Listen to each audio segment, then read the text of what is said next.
Hi, everybody. Welcome to Kino Vanado's Pop Culture. I am your host, Zanman Shane Sabuni, along with my good buddy, the Honorable Jeff.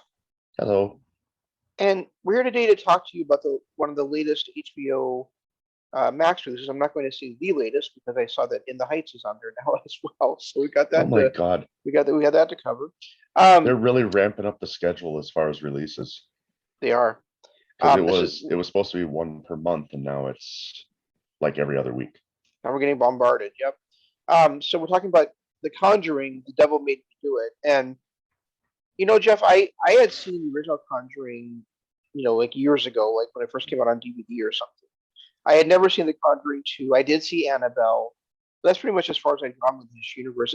I'm kind of glad this came up that we had to watch The Conjuring. The Devil Made Me Do It because it gave me a chance to dive back into The Conjuring and then watch The Conjuring 2, which I thought was fucking fantastic.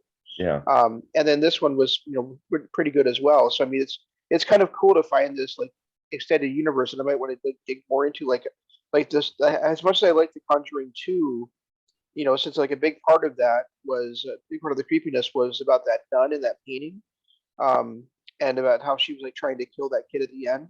Right.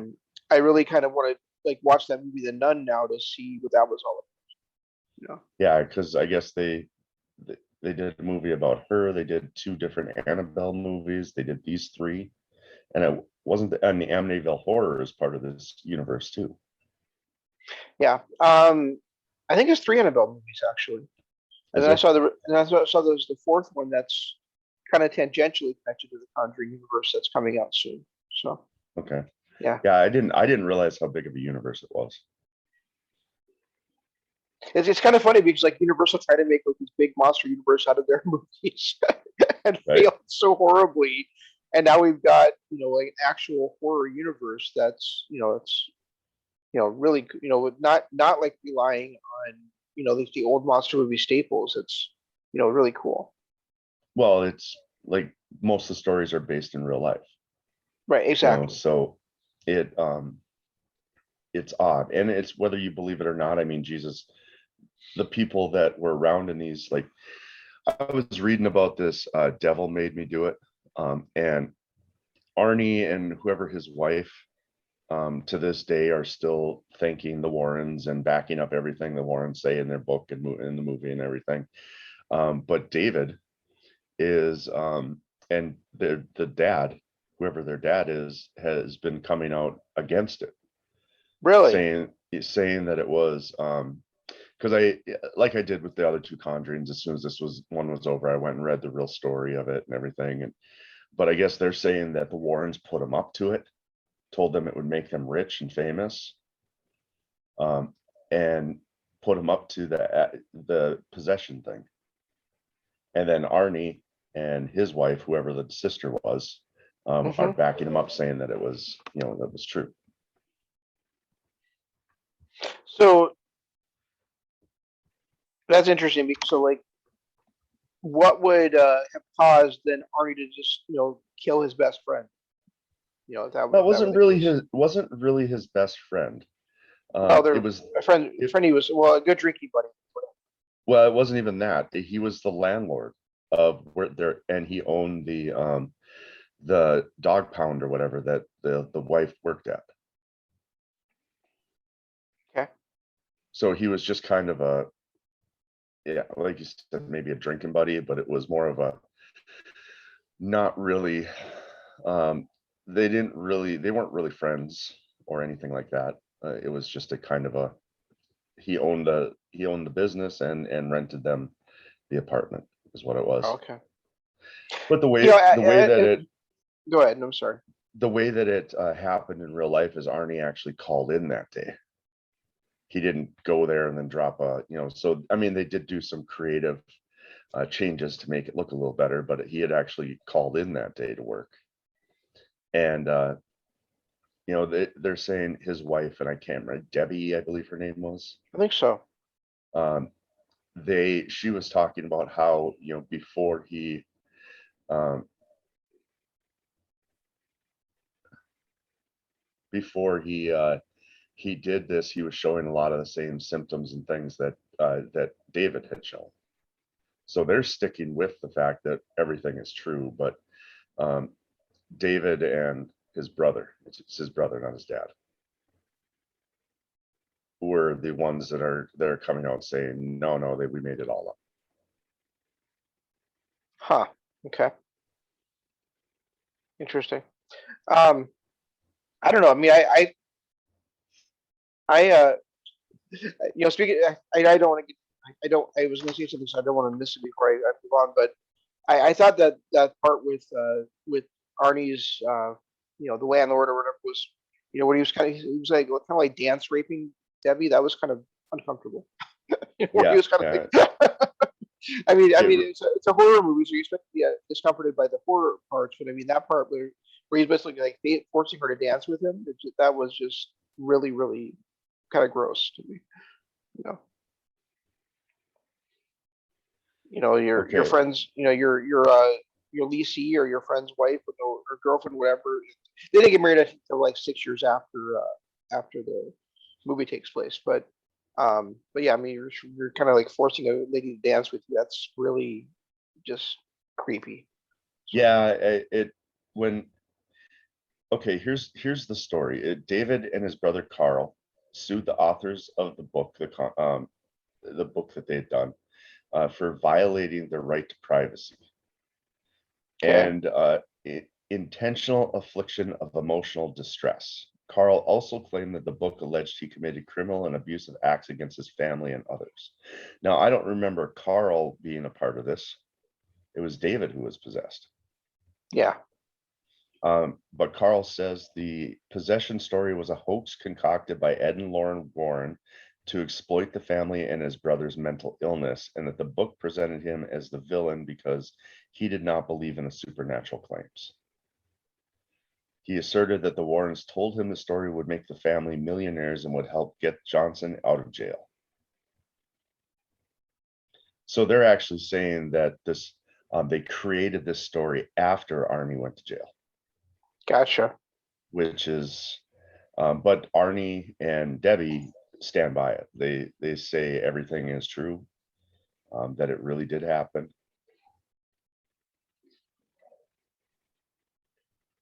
Yeah, but I guess they do have incentive to say that though, right? Because if they don't say that, then Arnie could, he probably couldn't be prosecuted yet, but he could be like kind of shunned in the community and that kind of thing.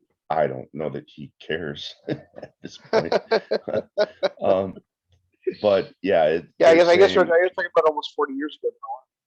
Yeah, they're saying Johnson and Debbie, who are now married, wholeheartedly support the Warrens' account of demonic possession, and have stated that the Glatzels in question, Carl and David, are suing simply for monetary purposes. Yeah, probably. Which, makes sense. I mean, they probably didn't become the millionaires that they thought they would. Yeah, that's too bad. I mean, because if this story really is true, Arnie saved David's life. Right, exactly. So,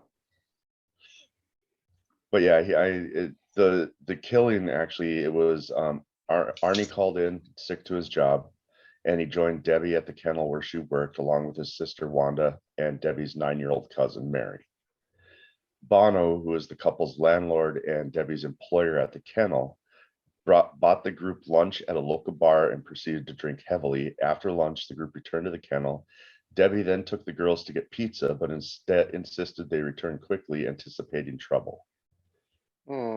When they returned, Bono was intoxicated and agitated. Everyone left the room at Debbie's urging, except Bono, who seized Mary and refused to let go.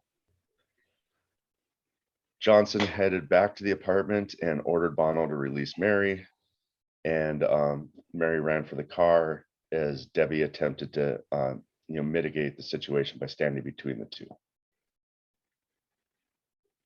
She said Wanda tried in vain to pull Johnson away. Johnson, growling like an animal, drew a 5-inch pocket knife and stabbed Bono repeatedly. Yeah, that's crazy. So anyway, sorry, I got into the real life stuff here, but as far as the movie goes, it was well done. It was. I was just kind of thinking like back to how that kind of scene all played out in in the movie, and I'm just wondering, you know, if it, it should be pretty easy to track if this part was not dramatized um for the movie. Did Elizabeth Warren actually call the sheriff's office and say and warn them about what that murder was going to happen, or Yep. that's what says are going to happen? Because if she did, then that kind of disproves the whole thing about it not being about what David and Carl are saying, because um yeah, I think you're right. I don't think Carl was even in this movie. I think it was David and the No. dad and the dad. Carl didn't exist in this movie. It was like David, his sister, his mom, and his dad, and then And I Arnie. mean, So the main people that were involved were David.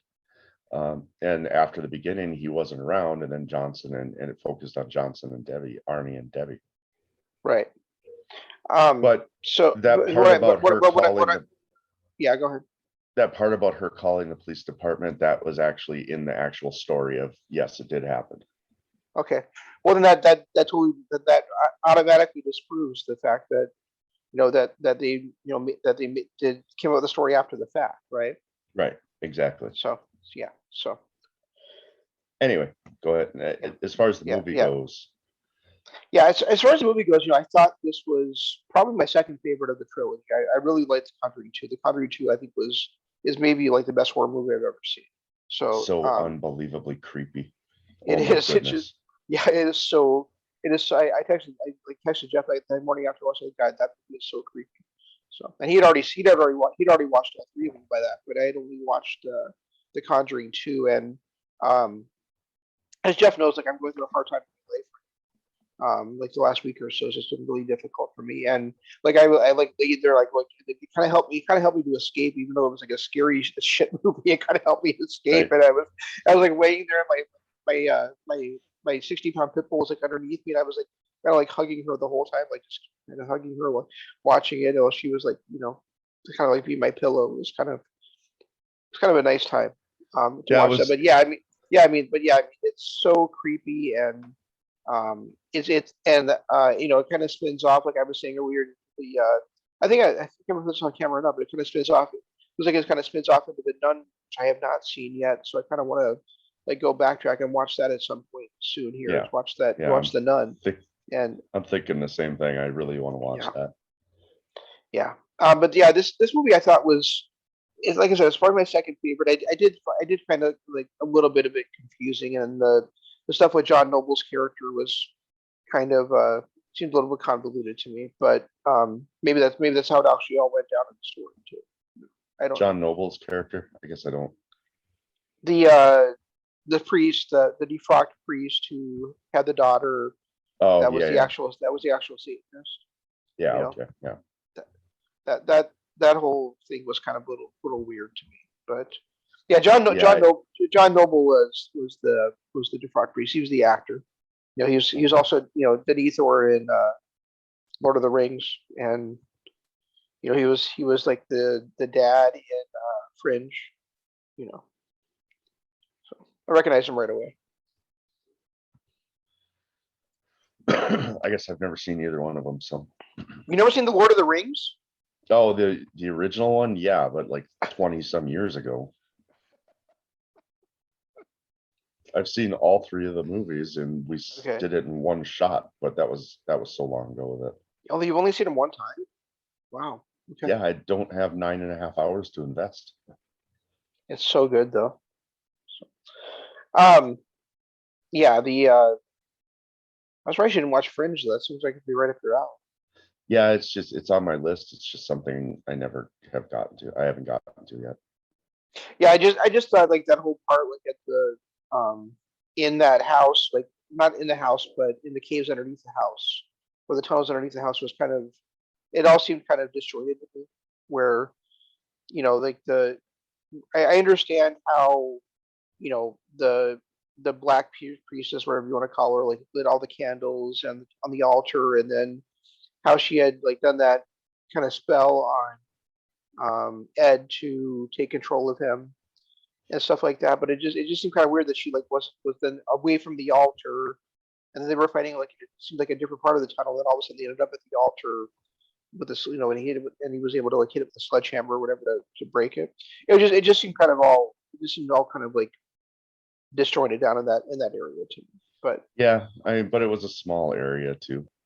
yeah, But like I said, when they made their way back to the altar, where was the lady who was trying to do all this stuff? that's what I mean. It's like, no, she lit all the candles that she just, pimped Walked out. away, walked away, decided to come back later. Yeah. She's in the middle of a couple of different possessions, and she's like, "Yeah, I'll go get a pizza and let this play out." Yeah, exactly. Other than that, though, I thought it was really well done, and I thought, the stuff with Arnie in the prison was just awesome. Right. I thought the stuff with the visions was just, again, amazing. Um, yeah, this is really a cool franchise. I think it's really impressive what they've done with this franchise. Like like you were saying, like it's all like real life story type stuff, but they've turned it into just an outstanding movie franchise. And at least Annabelle and Nun, these three movies are all based on real cases. I'm not sure about the Annabelle sequels, but those at least for these 5 out of these 8 or 9 movies are based on real life events. So. Well, and then the Amityville horrors as well. Right, right. Yeah, the So Amityville. Yeah, I've seen a couple of versions of that movie, and neither of the versions I've seen are as creepy as what we saw just in a few scenes about the no, Amityville stuff in the Conjuring I 2, think they were, I think they were done by a different director. My favorite one was the Ryan Reynolds one version. Yeah, and that one was good. I'm just saying I still don't think it was as creepy as like the few No, scenes we saw from James Wan in The Conjuring 2. no, and even this one, The Devil Made Me Do It, had creepy scenes too. I think James Wan did a great job with his directing of it. I don't think Wan did this one. He only did the first 2. Oh, did he? Yeah. Regardless, I think they've done a great And job with it. and as much as I despised Aquaman, the fact that James Wan has directed Aquaman 2 kind of makes me want to see it. Yeah, it's timelines with that get me too. Yeah. So Yeah, but I would hardly recommend not only this movie but the entire series. I thought The Conjuring was good. I thought The Conjuring 2 was fucking fantastic, and I thought The Conjuring Devil May Do was great. So, this is probably my favorite horror trilogy I've ever seen, honestly. So I can't think of anything that not I can't think of the name of it, but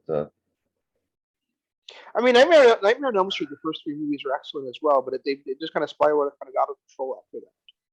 Yeah, I'm the one I'm thinking of is recent, and I can't remember the name of it, and it's going to drive me nuts. Think it starts with an I, but it's it's that that the first one just creeped me out. The second one was even worse, but it's that one where they dream when they dream they go into this different dimension or whatever, and they walk around through the dimension. I don't know if I've seen that. It's gonna drive me nuts.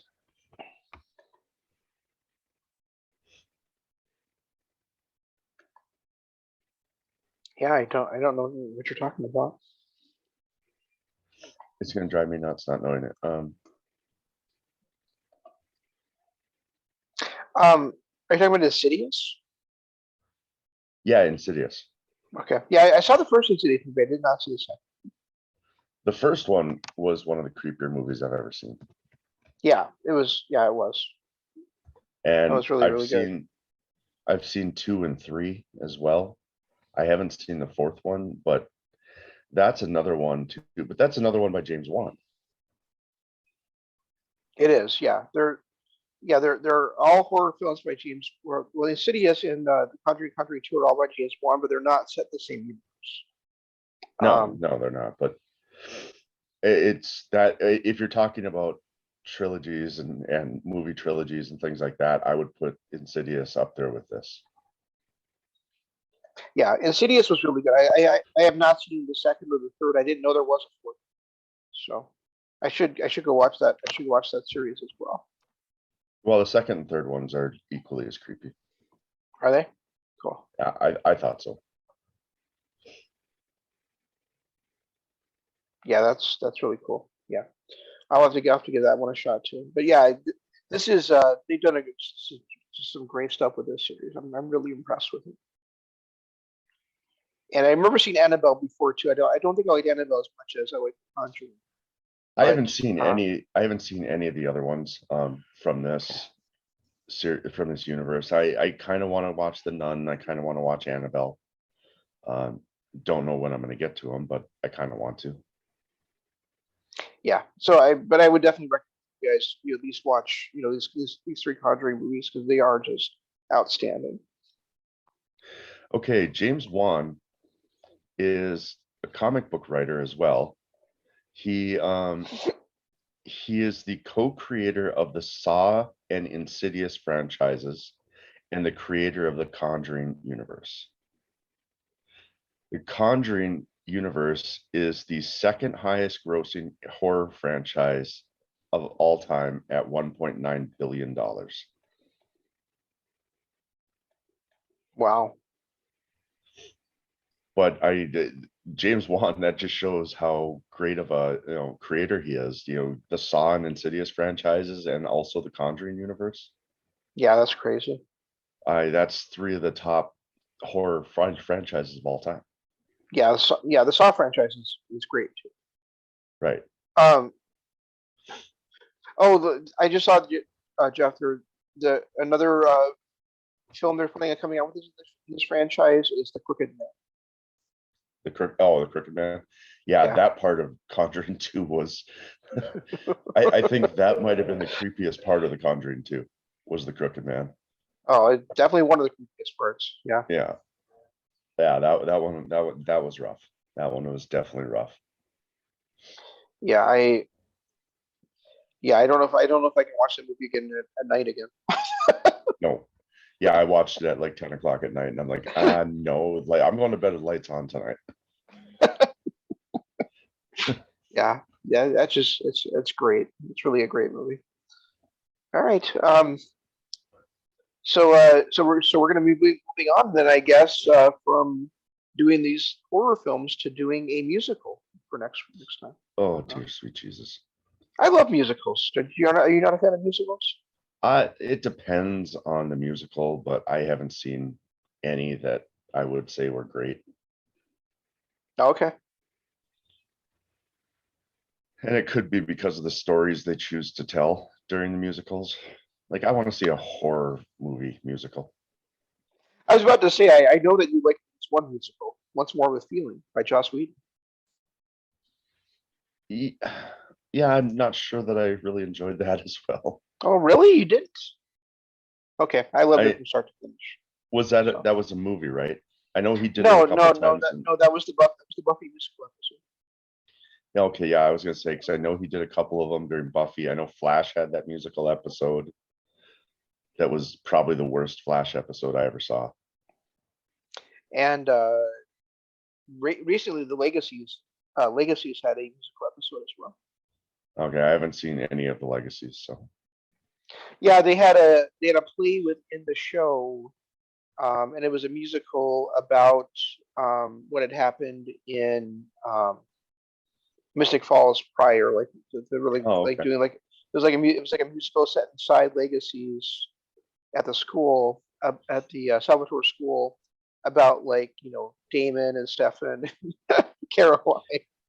I've never actually watched the last Elena. season of Vampire Diaries, and I really need to.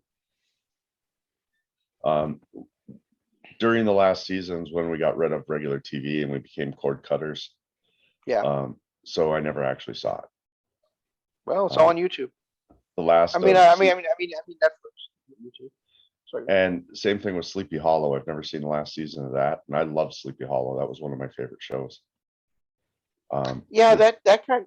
I loved the first season. I did not like the second season, so I stopped watching.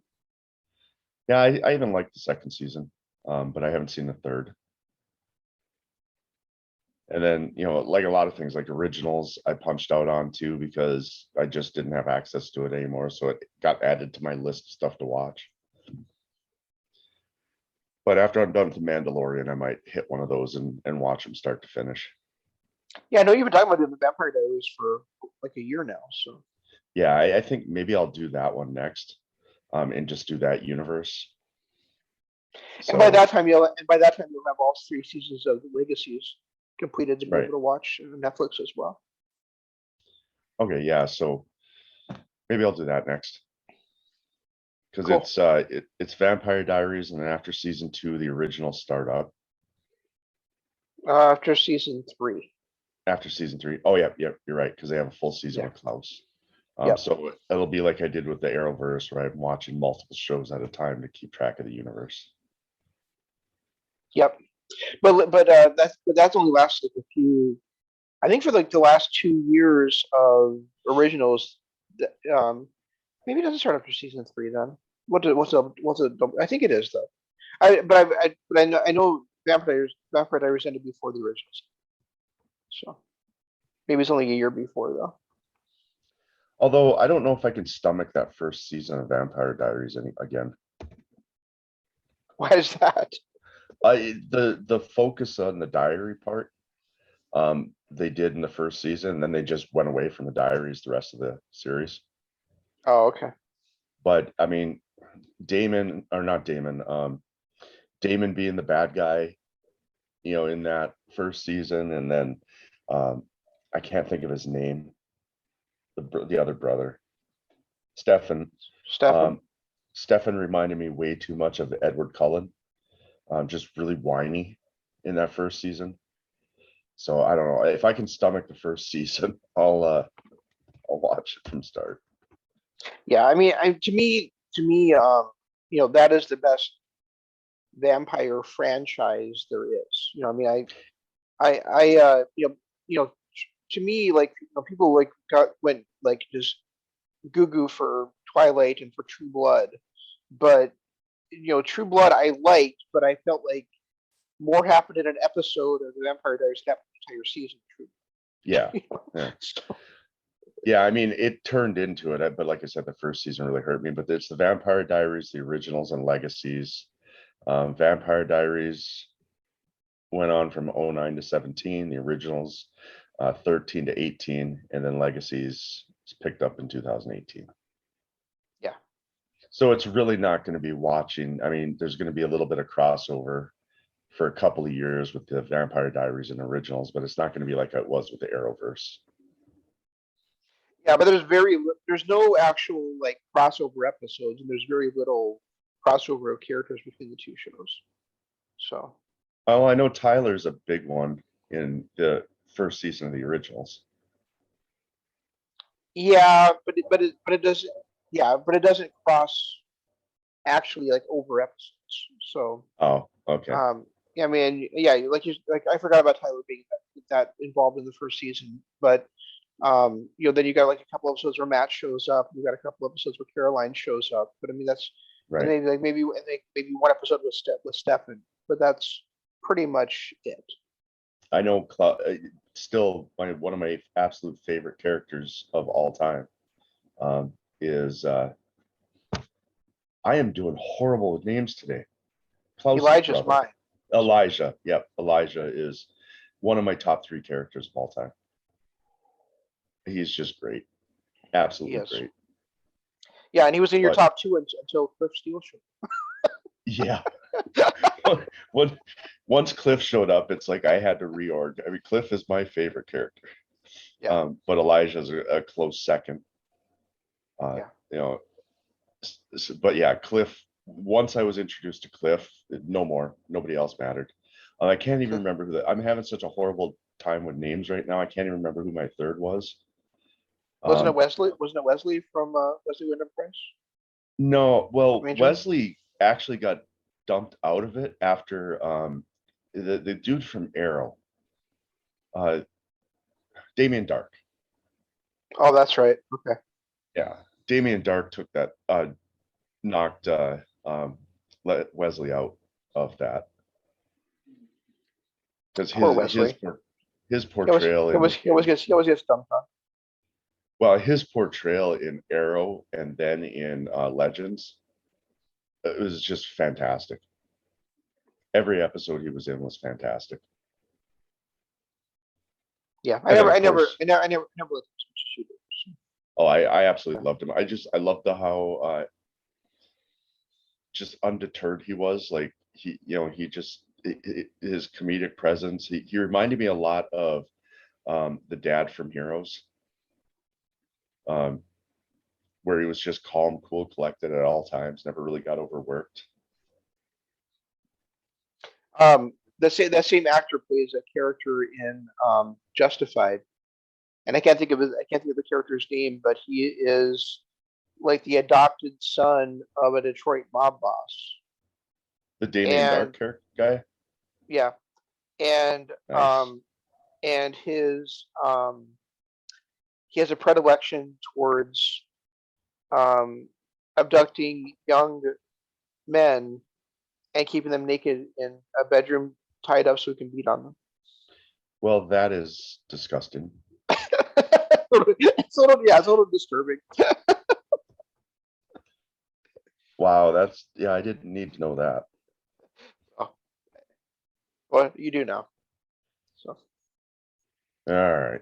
So I guess we have nothing more on this. We went over a half hour. So guys, if you like this at any did we? point, That's too bad. Okay.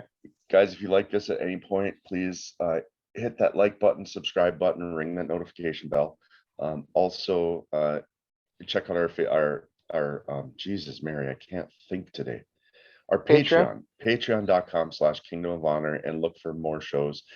This one is uploaded every Wednesday. We do a pop culture one. We also do a wrestling one on Mondays, and then Shane's book addiction on Fridays. So check all that out when you get a chance. Yep. So on Shane's Book Addiction, we'll be talking about The Heroes by Joe Abercrombie. And that's all we've got. We'll try to do better next time. This is Shane saying long days, pleasant nights, and Jeff saying Goodbye.